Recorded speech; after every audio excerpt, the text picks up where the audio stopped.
Belle Vue, ক্ষিপ্ত Mamata Bandyopadhyay. বেলভিউয়ের CEO প্রদীপ ট্যান্ডনের উপর চোটপাট, হাসপাতালের ভেতর চোটপাট তৃণমূল নেত্রীর। গতকাল সোনারপুরে যান অভিষেক বন্দ্যোপাধ্যায়।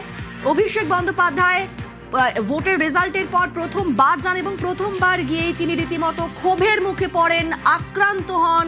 তার জামা ছিঁড়ে দেওয়া হয়, তাকে লক্ষ্য করে ডিম ছোড়া হয়, জুতো দেখানো হয় এবং তারপর সোনারপুর থেকে তাকে নিয়ে আসা হয় হাসপাতালে। বেলভিউ হাসপাতালে নিয়ে যাওয়া হলে তাকে ফিরিয়ে দেওয়া হয়। বেলভিউ হাসপাতাল ফেরানোয় রীতিমতো ক্ষিপ্ত মমতা বন্দ্যোপাধ্যায়। বেলভিউয়ের সিইও প্রদীপ ট্যান্ডনের উপর চোটপাট, হাসপাতালের ভেতর চোটপাট তৃণমূল নেত্রীর।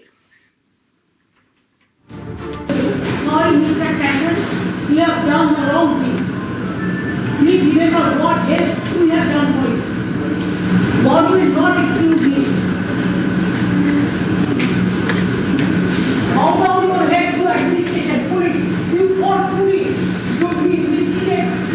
You never keep it. You should be exempt for it. Everybody will remember this arrogance. Don't go with us. Shame to see on yourself. You are running the hospital, taking the doctor. Because BJP is God. Tomorrow if the central government is not done, then to take care. For your health, you should be safe and sound.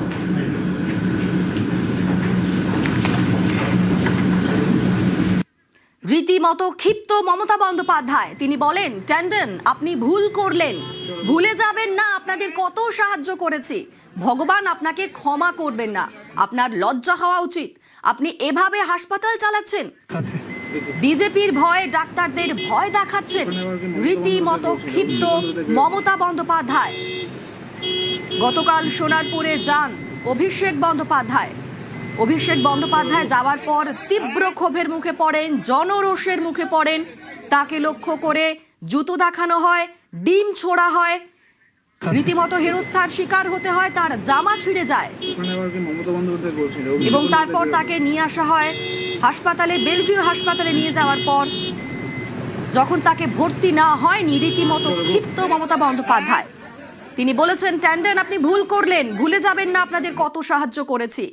ভগবান আপনাকে ক্ষমা করবে না, আপনার লজ্জা হওয়া উচিত। আপনি এভাবে হাসপাতাল চালাচ্ছেন, বিজেপির ভয় ডাক্তারদের ভয় দেখাচ্ছেন। রীতিমতো ক্ষিপ্ত মমতা বন্দ্যোপাধ্যায়।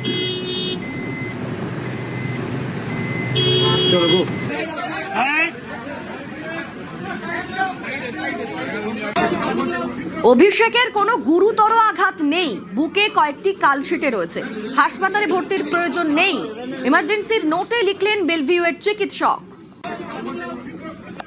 অভিষেক বন্দ্যোপাধ্যায়কে যখন বেলভিউতে নিয়ে যাওয়া হয়, তাকে পর্যবেক্ষণ করার পর চিকিৎসকরা জানিয়েছেন অভিষেকের কোনো গুরুতর আঘাত নেই, বুকে কয়েকটি কালশিটে রয়েছে, হাসপাতালে ভর্তির প্রয়োজন নেই, ইমার্জেন্সির নোটে লিখেছেন বেলভিউয়ের চিকিৎসক।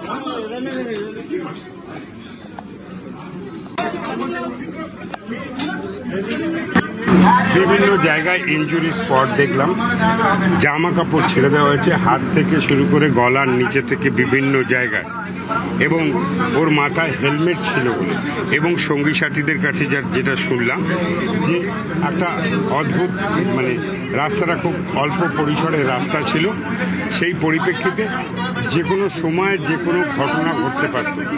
এবং এই সিচুয়েশন আমরা দেখেছিলাম ঠিক রেয়াপাড়ায়, আমরা এই সিচুয়েশন দেখেছিলাম নন্দীগ্রামে, এই সিচুয়েশন দেখেছিলাম 14ই মার্চে চণ্ডীপুরে, আর আজকেও ঠিক সেই সিচুয়েশনটার সঙ্গে মেলাচ্ছিলাম। যাক, হাসপাতালে নিয়ে আসা হয়েছে, চিকিৎসার অবজারভেশনের পরে ওর মাথায় একটু চোট আছে, বিভিন্ন জায়গায় চোট আছে, বিভিন্ন ধাক্কা, এবং ও বলছে গা বমি ভাব আছে, এবং বমি বমি যে ভাব, সেই জায়গায় দাঁড়িয়ে চিকিৎসাটা হলেই চিকিৎসকরাই আইডেন্টিফাই করে they are the best person, বাকিটুকুনি অ্যানালাইসিস করবে। সোনারপুরে প্রবল ক্ষোভের মুখে অভিষেক। পালা বদলের পর প্রথমবার বেরিয়ে ক্ষোভের মুখে পড়লেন তিনি। ঠিক কি হয়েছিল দেখাবো।